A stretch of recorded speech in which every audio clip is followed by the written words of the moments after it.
Hi everyone, this is week 6. We are almost halfway through our semester. This week we are going to focus on visual development. So what to do this week? We have readings this week, which is Foundations of Low Vision. So we have chapter 8 and 9. Chapter 8 focuses on clinical low vision services. This was discussed a couple of weeks ago on a low vision clinic that happens in Colorado. I don't know, in different states it might be other resources that you can use for your students. And these are great low vision clinics where, at least in Colorado, Dr. Thiene is the one who does this, and he gives us advice on the low vision devices that we can use and things like that. And then chapter 9 talks about visual development. And then we do have the functional vision, which is the LUEC, and the chapter 2, the PDF is attached. So the other readings, there are 3 readings. All of those, either the website or the PDF is attached, so you don't have to go looking for it. The first one is the vision stimulation instruction sequence. So when you instruct kids with vision stimulation activities, this is developed by Dr.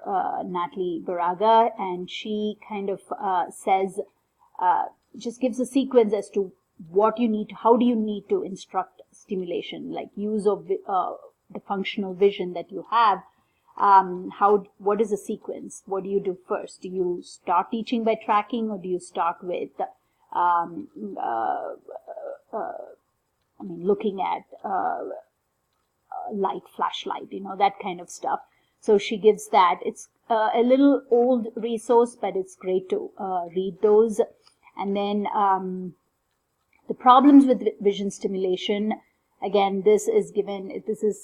vision stimulation is a very controversial topic. So you kind of read what are the problems associated with vision stimulation in this, and there is a website that kind of gives like 3 important areas that parents should know about what visual efficiency is. That's a great resource to read too. And so we did have some optional textbooks given in your syllabus. So from the optional, if you did order those optional texts related to this module, you can read chapter 3, 6, and 7 in the LEVAC optional text, and 17 and 18 in vision assessments of infants and children with and without special needs. So if you did order any of these textbooks, these are great readings that is related to this week's discussion. And then we do have some videos that you can watch. One is the example of modern visual stimulation materials. It just shows a video of how vision gets stimulated. You'll see like dots coming up in the screen, and how does your vision kind of track these.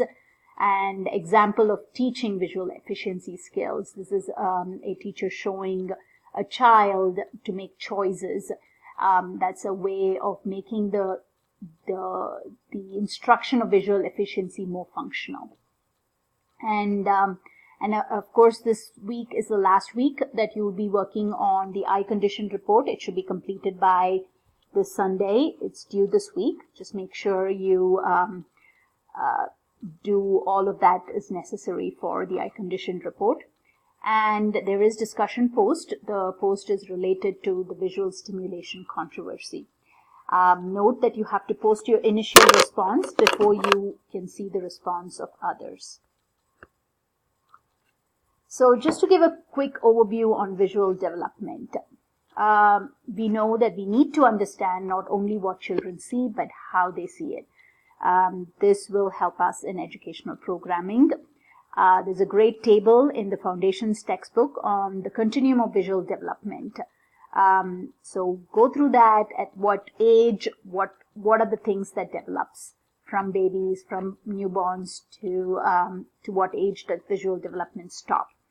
And then And then consider what happens to a continuum of visual development to babies who are born premature. What happens to those babies? Or consider for children who has a traumatic brain injury. What happens to that? The visual development process. And then think of these questions. How would you facilitate visual development? As a TVI, can you do that? Can you facilitate development of visual pathways in your brain? Do you believe visual stimulation activities help visual development? These are questions that you think that you will be thinking while you're reading this week's resources. Vision stimulation. According to me, vision stimulation, I may be wrong, it's just that according to me, as soon as I hear the word vision stimulation, it means to me that you're activating the visual pathways in your brain. But it may be more than that. So it may not be as simple as that. So, and how does visual stimulation help or affect students with CVI? Because we will be covering CVI next week. We will introduce CVI a little more next week, but think about the visual stimulation with respect to CVI as well. And then, and I know I talked earlier in my presentation, visual efficiency cannot be taught in an isolated manner. So does this visual stimulation task is something isolated, or can it be made more functional for these students? How would you make these tasks, vision stimulation, more functional? And in relation to the visual development, we have to understand the brain plasticity as well. This is a term which is highly controversial, and there are a lot of myths around this. Although there's limited research in this area, we need to understand brain and vision. A resource that I think I found it useful is Vision in the Brain by Dr. Dutton and Lueck. And if you do have the opportunity to read this book, this is a great book.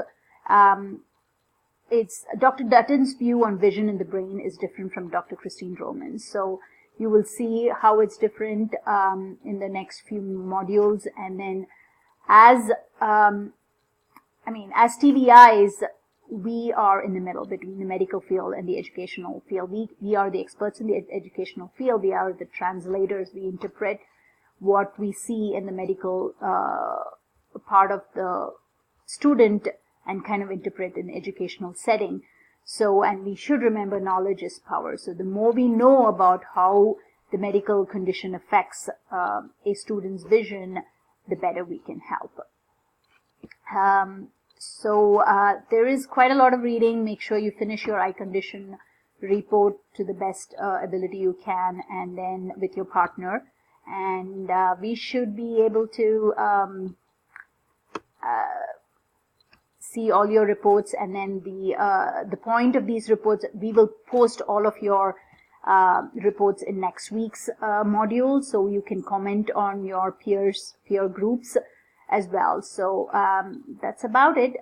We will see you next week. Bye-bye.